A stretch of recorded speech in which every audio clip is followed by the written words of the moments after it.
भावनिक पत्र लिहिलंय। दरम्यान यावर बोलताना भास्कर जाधवांनी काय प्रतिक्रिया दिली आहे आपण पाहूया।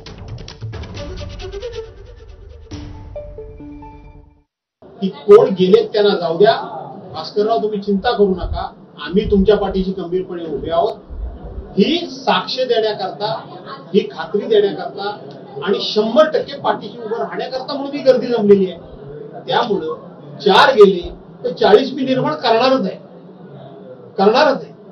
आता तर मी अधिक ताकदीने काम करणार आहे ही वस्तुस्थिती।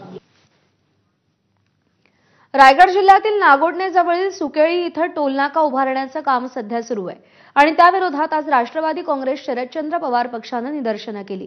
आधी रस्ता पूर्ण करा, जिथे खड्डे पडलेत ते बुजवा आणि मगच टोल वसुली सुरू करा अशी त्यांची मागणी आहे। रायगड जिल्हाध्यक्ष रवींद्र चव्हाण यांच्या नेतृत्वाखाली सुकेळी टोलनाक्यावर राष्ट्रीय महामार्ग प्राधिकरणाच्या अधिकाऱ्यांना निवेदन देण्यात आलं। यावेळी कोणतीही तोडफोड होऊ नये याकरता मोठा पोलीस बंदोबस्त देखील तैनात करण्यात आला होता।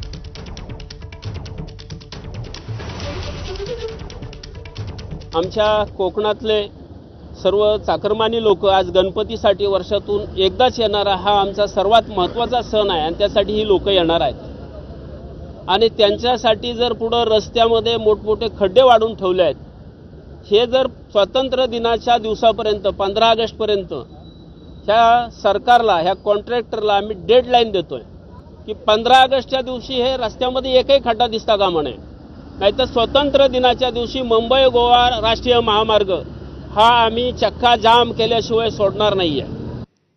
नंदुरबार जिल्ह्यातल्या दुर्गम भागात लसी आणि औषधं आता ड्रोनद्वारे पोहोचवण्यात येणार आहेत। या दुर्गम भागांमध्ये